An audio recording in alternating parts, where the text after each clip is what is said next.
Hello friends, welcome to uncommon discussion. और आज हम बिल्कुल मैथ्स को उसके ओरिजिन से शुरू करने वाले हैं। ठीक है, तो रेडी है आप लोग? यहाँ पे आपको बहुत सारी चीजें ऐसे मिलेंगी जानने को जो कि आपके कोर्स में नहीं पढ़ाया जाता आपको, बट इसके जानने के बाद आपका वो सब्जेक्ट अच्छा हो जाएगा। इट मीन्स कि आपका जो सेंटिमेंटल बॉन्ड है वो सब्जेक्ट से काफी अच्छा हो जाएगा, जिसके बाद आपको सब्जेक्ट काफी इजी लगने वाला है। तो आज का जो आप अपने स्क्रीन देख सकते हैं कि एंशियंट सब्जेक्ट मतलब हम लोगों ने पढ़ना कहां से शुरू किया होगा। हालांकि अक्सर बच्चे गाली देते हैं कि भाई किसने पढ़ाई बनाया, बट चलो लेट्स स्टार्ट कि एंशियंट सब्जेक्ट्स क्या होंगे। सबसे पहले इंसान ने कौन सा सब्जेक्ट को पढ़ना शुरू किया होगा, तो ऑफ कोर्स वो लैंग्वेज रहे होंगे। इंसान ने पहले बोलना सीखा होगा, अपने बातों को दूसरे को बताना सीखा होगा। तो लैंग्वेजेस जो होंगे वो हमारे पहले सब्जेक्ट रहे होंगे, जिसमें वो लिखना, बोलना, अपने विचारों को दूसरों तक समझाना, जिसके लिए उन्होंने कुछ वर्ड्स वगैरह बनाए होंगे। और वर्ड से पहले क्या होंगे, जो आपके अल्फाबेट्स होते हैं जो कि बगल में लिखे होंगे, वर्ड्स, अल्फाबेट्स, ये सब चीज बने होंगे। उसके बाद किस सब्जेक्ट की जरूरत पड़ी होगी? ऑफ कोर्स मेरे को लगता है मैथ्स ही होगी, क्योंकि वैसे भी मैंने काफी इस पे पता किया तो मैथ्स थे, ज्योग्राफी भी थे। लोगों को दिशाओं का ज्ञान होना जरूरी था, डायरेक्शंस का, कि भाई किस डायरेक्शन में क्या चीजें हैं। तो हमें यहाँ पे हमारा जो यहाँ पे मोटो है वो मैथमेटिक्स के ऊपर है, फोकस्ड है। तो हम let's start with the mathematics. तो मैथमेटिक्स में क्या चीजें हुई होंगी? सबसे पहले क्या क्या चीजें आई होंगी, तो देखते हैं। पहले बाकी सब्जेक्ट्स को देखते हैं। जैसे इंग्लिश में जो ये नहीं कह रहा हूँ कि इंग्लिश सबसे पुराना लैंग्वेज है, बट एग्जाम्पल के लिए हम एक लैंग्वेज को उठा रहे हैं, इंग्लिश को। इंग्लिश के अल्फाबेट्स क्या है? ए बी सी, कहां तक? जेड तक जाते हैं। कितने अल्फाबेट्स हैं? 26। ओके। हिंदी में का ख ग घ य अलावा बहुत सारे कितने हैं? 52 हैं। तो हिंदी के अल्फाबेट्स को वर्णमाला बोलते हैं, इंग्लिश के अल्फाबेट्स को ऑफ कोर्स अल्फाबेट बोलते हैं। लेकिन मैथ्स के अल्फाबेट को क्या बोलते हैं? और मैथ्स के अल्फाबेट हैं कितने? भाई आज इंग्लिश को ज्यादा यूज किया जा रहा है, हम लोग को बिट इंग्लिश टाइपिंग ज्यादा बेटर आती है रेदर देन हिंदी टाइपिंग। क्यों? क्योंकि हिंदी में भाई 52 वर्णमालाएं हैं, फिर मात्राएं अलग से हैं, लेकिन इंग्लिश में सिर्फ 26 है। तो इंग्लिश ज्यादा इजी पड़ता है। तो मैथ्स तो भाई इजी पड़ेगा या टफ पड़ेगा? Let's see. मैथ्स के अल्फाबेट को कहते क्या है और वो है कितने? तो मैथ्स के अल्फाबेट को डिजिट कहते हैं। हाँ, यहां पे बच्चों का कंफ्यूजन होता है। अभी तक 8-9 सालों में मैंने कम से कम 1000 स्टूडेंट्स तो पढ़ा लिए होंगे, ज्यादा ही।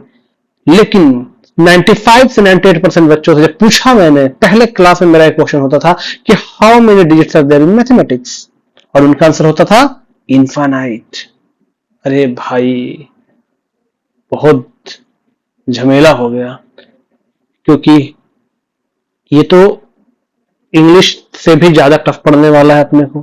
भाई 26, हिंदी थोड़ा टफ पड़ा, ये हिंदी से भी ज्यादा और ज्यादा इनफाइनाइट। तो नहीं भाई, सिर्फ 10 होते हैं, सिर्फ 10 डिजिट्स होते हैं मैथ्स में, 0 to 9, जो कि आप अपने मोबाइल स्क्रीन पे देखते हो। आप कोई भी नंबर डायल कर सकते हो। फिर इनफाइनाइट होता क्या है? इनफाइनाइट नंबर्स होते हैं। अब नंबर्स क्या है? तो नंबर्स भाई combination of digits are called number. लेकिन यहाँ पे कॉम्बिनेशन में एक इंपॉर्टेंट चीज है कि कंबाइन कैसे करना है। एग्जाम्पल के लिए आपको मैंने 2 डिजिट दिया, 7 और 4। अब इससे मुझे चाहिए 74। आपको जो ऑपरेशन करना है आप करो, लेकिन आपको 74 चाहिए। अगर आप ऐड करते हो तो 11 आ जाएगा, सब्ट्रैक्ट करते हो तो 3 आ जाएगा, मल्टीप्लाई करते हो तो 28 आ जाएगा। 74 आ नहीं रहा है, डिवाइड करोगे तो भी नहीं आने वाला है भाई, 7/4 आ जाएगा। तो यहाँ पे आएगा कैसे?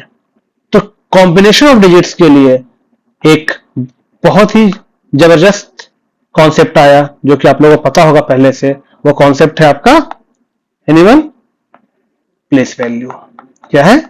Place value. प्लेस वैल्यू का कहने का मतलब क्या है? आप लोगों ने सुना होगा 1 digit number, 2 digit number, 3 digit number. जैसे 5 खुद में डिजिट भी है, लेकिन ये 1 डिजिट नंबर भी है। ठीक है। 17 2 डिजिट नंबर है। 105 3 डिजिट नंबर है।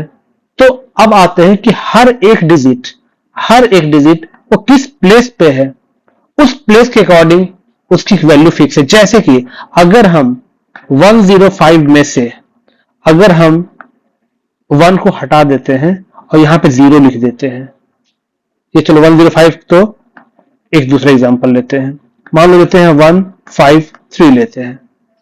यहां पे हमने अगर 1 को हटा दिया, अगर हमने यहां पे 1 को हटा दिया और 0 लिख दिया तो हमारा कितने का लॉस हो गया, 100 का लॉस हो गया। रीजन क्या था, 153 में 1 जो है वो 100 की वैल्यू लेके चल रहा था, 5 जो है वो टेंस पे है, 50 की वैल्यू लेके चल रहा था, और 3 जो है वो वंस प्लेस पे है तो 3 की वैल्यू लेके चल रहा था, तब ये आया 153।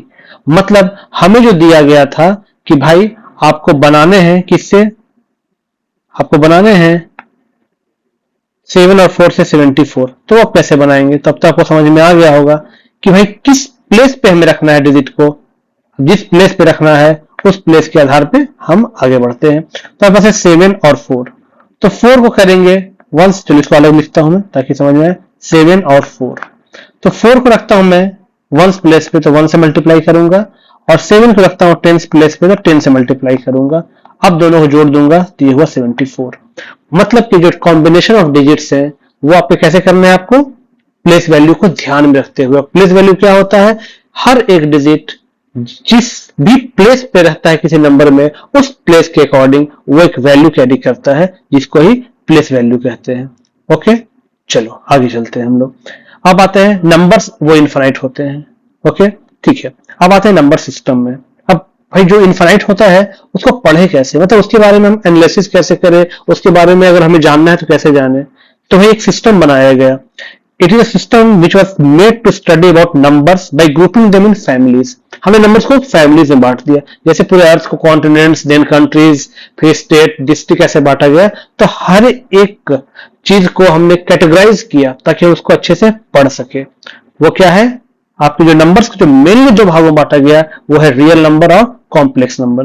रियल नंबर बच्चों को क्लास 10th में पढ़ना होता है और कॉम्प्लेक्स नंबर क्लास 11th में पढ़ना होता है। ओके, अब भाई ये बात आई जो बच्चे 10th तक के स्टैंडर्ड के अभी इस वीडियो को देख रहे होंगे कि रियल नंबर नाम क्यों है। मतलब कि कोई नंबर ऐसे भी होंगे जो अनरियल होंगे, जो कि रियल नहीं होंगे, तो हाँ ऐसे नंबर्स होते हैं, ऑफ कोर्स होते हैं। ठीक है, अब आते हैं रियल नंबर के बाद रेशनल और इरेशनल। रियल नंबर को फर्दर दो कैटेगरी में, दो फैमिली में बांटा गया, रेशनल और इरेशनल। इरेशनल को जनरली बच्चे 9th क्लास में पढ़ते हैं और रेशनल आपका 7th और 8th में पढ़ना होता है आपको। ठीक है, चलो आगे आते हैं। अब आते हैं इंटीजर्स, फिर आते हैं इंटीजर में बच्चा 6th क्लास में पढ़ता है। इंटीजर में दो तरह के इंटीजर हैं, पॉजिटिव इंटीजर और नेगेटिव इंटीजर।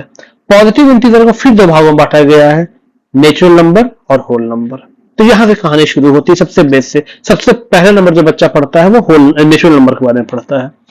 अच्छा, अब यहां पे हमें जानना है, इसमें दो अनकॉमन जो भी हम टॉपिक्स को डिस्कस करने वाले हैं या करेंगे इस चैनल पे, जितने भी, हर एक टॉपिक में कुछ ना कुछ आपको अनकॉमन पार्ट जरूर मिलेगा जहां पे हमारा ध्यान नहीं जाता है, या हमारे कोर्स में वो नहीं बताया जाता है, या फिर हमारे टीचर्स जनरली उन चीजों को नहीं टच करते हैं, बट वही हमारे उस सब्जेक्ट के सोल को हमें महसूस करवाते हैं। तो यहाँ पे हमें सिर्फ कोर्स को कंप्लीट नहीं करना है, हमें फील करना है सब्जेक्ट को।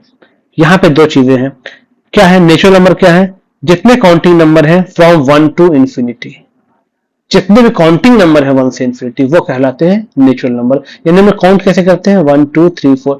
और आपको एक चीज जान के अभी आपको पता चलेगा। ठीक है, होल नंबर क्या होता है, counting number from 0 to infinity. अगर नंबर लाइन बनाए तो ये है आपका 1 2 3 4 इंफिनिटी तक, ये हो गया आपका नेचुरल नंबर का नंबर लाइन। और वहीं पे अगर आपका नंबर लाइन इसका रहे होल नंबर का, तो बस ये 0 से शुरू होगा, 0 1 2 3 4 इंफिनिटी तक। इंटीजर्स दोनों तरफ बढ़ते हैं, रीजन क्या है, रीजन इक्वल्स नेगेटिव नंबर्स भी होते हैं। चलो ठीक है, अब यहां पे बात आती है कि भाई होल नंबर क्या है, counting number from 0 to infinity. तो ये जो हमारा क्वेश्चन था कि why 0 is not a natural number, ये आपको नहीं पता होगा, शायद आपने कभी सोचा भी नहीं होगा। भाई अगर 0, सारे नंबर तो सेम ही है, जैसा कि हम देख पा रहे हैं, सारे नंबर सेम है। ठीक है, सारे नंबर सेम है, फिर 0 के लिए हमने एक अलग फैमिली क्यों बना दी, 0 को भी इसी में सेट कर देना था, एक चैप्टर का लोड कम हो जाता हमारे ऊपर। बट जो नंबर्स के जो कॉन्सेप्ट थे वो काउंटिंग से शुरू हुए थे। जीरो की काउंटिंग हम कभी नहीं करते हैं। नेचर में जीरो का कोई सिग्निफिकेंस देखने को ऐसे नहीं मिलता है हमको काउंटिंग के रिस्पेक्ट में। जैसे कि आप एक फील्ड में गए, उस फील्ड में 4 बच्चे खेल रहे हैं, 2 बच्चे साइकिल चला रहे हैं और 3-4 लोग जो है वहां पे ड्राइविंग सीख रहे हैं। आपने आके इस चीज को बताया। अब रात को 12-1 बजे जाते हैं, पूरा मैदान, पूरा फील्ड जो है वो खाली है, तो आप क्या बोलेंगे? 0 बच्चे खेल रहे हैं, 0 बच्चे ड्राइविंग सीख रहे हैं, 0 बच्चे। आप ऐसा नहीं बोलेंगे। रीजन बीइंग, नेचर में जीरो का सिग्निफिकेंस ऐसा देखने को नहीं मिलता है विथ रिस्पेक्ट टू काउंटिंग। तो इसलिए हमने जीरो को चाह के भी हम उसको नेचुरल नंबर में नहीं डाल सकते थे। दैट्स वाई हमें एक नई फैमिली बनानी पड़ी होल नंबर की। दूसरा है which is the smallest number. सबसे छोटा नंबर कौन है? लोग निगेटिव में सोचेंगे, बट अगेन बात आती है कि क्या है वो? जीरो है। एक्चुअली में जीरो को सबसे छोटा नंबर कंसिडर किया गया है। ठीक है, क्योंकि होल नंबर में आने के बाद अगर कुछ नहीं भी है तो सबसे कम क्या हो सकता है? जीरो हो सकता है। हाँ, उसके बाद फिर 1 से शुरू करते हैं। ओके, तो जीरो को यहाँ पे स्मॉलेस्ट नंबर पे हम लोगों को ने कैटेगराइज किया है। ओके, आगे बढ़ते हैं। तो होल नंबर क्या होता है? 0 से इन्फिनिटी के नंबर से।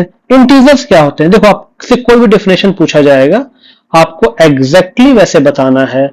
जैसे सेब क्या होता है, तो आपको पहले तो ये बताना पड़ेगा सेब का डेफिनेशन में कि सेब है क्या? तो एक फ्रूट है। फिर उसकी प्रॉपर्टीज क्या है? तो रेड कलर का है, वो जूसी होता है, जैसा भी है। तो आपसे कोई भी डेफिनेशन पूछा जाएगा तो आपको क्लियर कट, कोई भी उस पे क्वेश्चन मार्क ना हो, यानी कोई सी चीज पे आपको फंसाया ना जा सके। इंटीजर्स जितने नेचुरल नंबर्स हैं और जितने उनके नेगेटिव्स हैं अलॉन्ग विथ जीरो, ये जो मिला के जो ग्रुप बनता है, एक फैमिली बनती है, उस फैमिली का नाम क्या है? इंटीजर है। ठीक है, जो कि नंबर आपको यहाँ पे दिखाया गया है। यहाँ पे आपके एरो दोनों साइड में है। ठीक है, कहां से कहां तक? माइनस इन्फिनिटी से इन्फिनिटी तक जाते हैं। ओके, और इसमें नेगेटिव नंबर्स भी होते हैं। नेगेटिव नंबर कॉन्सेप्ट और आगे डील करेंगे क्या होता है। ठीक है, अब आते हैं रेशनल नंबर। रेशनल नंबर बच्चा 7th में पढ़ता है। ऐसे नंबर्स जिसको P बाई क्यू के फॉर्म में लिखा जा सकता है। P और Q एक नोटेशन बस है और कुछ नहीं है। P बाई क्यू के फॉर्म में लिखा जा सकता है, जहां पे P और Q को प्राइम इंटीजर्स है। अब याद रखना को प्राइम इंटीजर्स क्या होते हैं। अब को प्राइम ऐसे नंबर्स होते हैं, a pair of numbers having common factor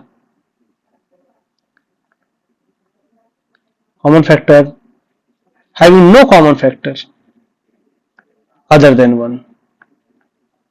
ये इंपॉर्टेंट है। मतलब ऐसे दो नंबर जिसके पास कोई और कॉमन फैक्टर ना हो 1 के अलावा। जैसे आपका 9 है और आपका 16 बोल सकते हैं, 9 and 16। अब 9 के फैक्टर्स कौन कौन से हैं, और यहां पे हम आगे वीडियो में डिस्कस करेंगे कि फैक्टर क्या होते हैं और मल्टीपल क्या होते हैं, और हम लोग LCM और HCF में क्या निकालते हैं और क्यों निकालते हैं। ये हमारे अगले वीडियो का टॉपिक रहेगा। 9 के फैक्टर्स क्या क्या है, मतलब ऐसे नंबर जो 9 को डिवाइड कर सकते हैं, तो 1, 3 और 9। 16 में कौन कौन से नंबर डिवाइड कर सकते हैं, तो 1, 2, 4, 8 और 16। तो इन दोनों में कॉमन फैक्टर कौन है? सिर्फ और सिर्फ 1 ही है जो कॉमन है। इसलिए 9 और 16 क्या है? को प्राइम नंबर्स। तो ऐसे नंबर्स जो सिर्फ और सिर्फ जो P बाई क्यू के फॉर्म में लिखे जा सकते हैं, और P और Q को प्राइम नंबर्स होने चाहिए। ओके, ठीक है।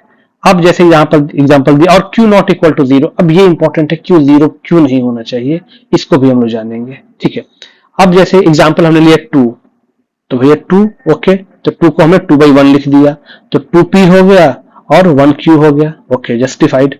2.5 है, 2.5 में जब डेसिमल हटेगा तो कितना हो जाएगा? ये 25/10। हम लोग ये भी जानेंगे कि डेसिमल क्या होता है, डेसिमल फ्रैक्शन में क्या रिलेशन है, क्या फ्रैक्शन और रेशियो सेम चीज है या अलग अलग है। ऐसे भरमार है टॉपिक्स के जहां पे हमारा ध्यान नहीं जाता है। परसेंटेज क्या है, ऐसे बहुत सारे टॉपिक है जो आने वाले दिनों में हम डिस्कस करेंगे। चलिए मुद्दे पे आते हैं। 25 को 2.5 को हमने लिखा 25/10।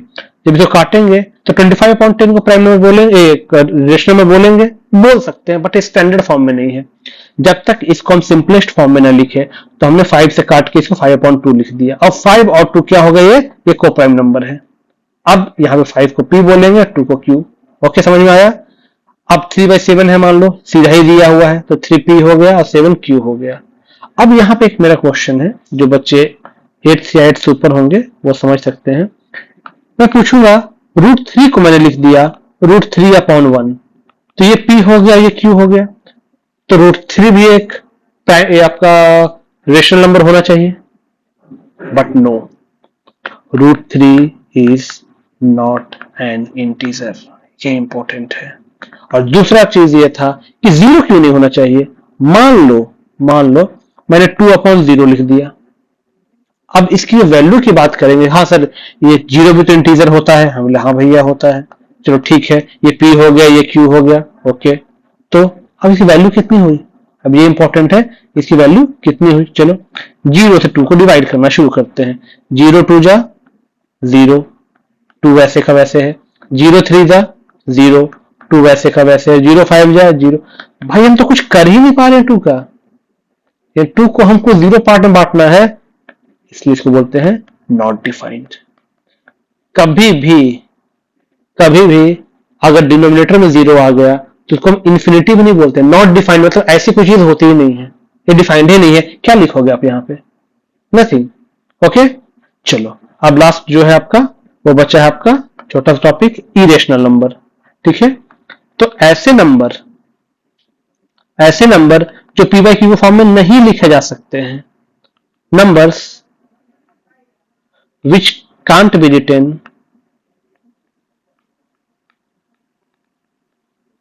in form of P/Q, where P and Q are co-prime integers and Q not equal to 0। ठीक है, जनरली इरेशनल नंबर का और एक चीज होता है, numbers which when converted into decimal then the decimal are neither repeating nor terminating। अब ये क्या होता है, डेसिमल में भी कई टाइप्स होते हैं, फ्रैक्शन के भी कई टाइप्स होते हैं। ठीक है, एग्जांपल आपको मैं बता देता हूं फिलहाल के लिए, बाकी इस टॉपिक को हम आगे डील करेंगे। आपको ये टॉपिक सारे मिलेंगे सीक्वेंस से, कोई दिक्कत नहीं है। जैसे 1.01 001 0001 ऐसे बढ़ते जा रहे हैं नंबर, तो ये आपका ना तो रिपीट कर रहा है और ना ही ये खत्म हो रहे हैं, तो ऐसे नंबर्स को हम बोलते हैं इरेशनल नंबर। और एक लास्ट है आपका जो है रियल नंबर। रियल नंबर क्या होता है, तो रियल नंबर ऐसे नंबर जो रियलिटी में अपना एग्जिस्टेंस रखते हैं। ठीक है, वो सारे नंबर रियल है। All rational and irrational numbers are real number. ठीक है, इसका डेफिनेशन आप लोग खुद लिख सकते हैं। कॉम्प्लेक्स नंबर का मैं एग्जांपल दे सकता हूं, जैसे √4 की दो वैल्यू होती है, 2 या -2। मतलब 2 का स्क्वायर भी 4 होता है और -2 का स्क्वायर भी 4 होता है। लेकिन आपको अगर √-4 आ जाए तो आप इसी क्या वैल्यू लिखेंगे, आप कुछ नहीं लिख सकते हैं। इसलिए एक इमेजिनरी नंबर है जिसे हम लोग कॉम्प्लेक्स नंबर बोलते हैं। ओके, तो थैंक यू फ्रेंड्स, हमने काफी चीजों को डिस्कस किया और जितनी जल्दी मेरे से हो पाया मैंने सब चीज को कॉन्साइज करके बताने की कोशिश की, और इसमें हमने अनकॉमन पार्ट को भी कवर किया। ठीक है, और तो हम लोग मिलते हैं नेक्स्ट वीडियो को। तब तक के लिए आप इन सब चीज को नोट करके समझने की कोशिश करेंगे। Thank you.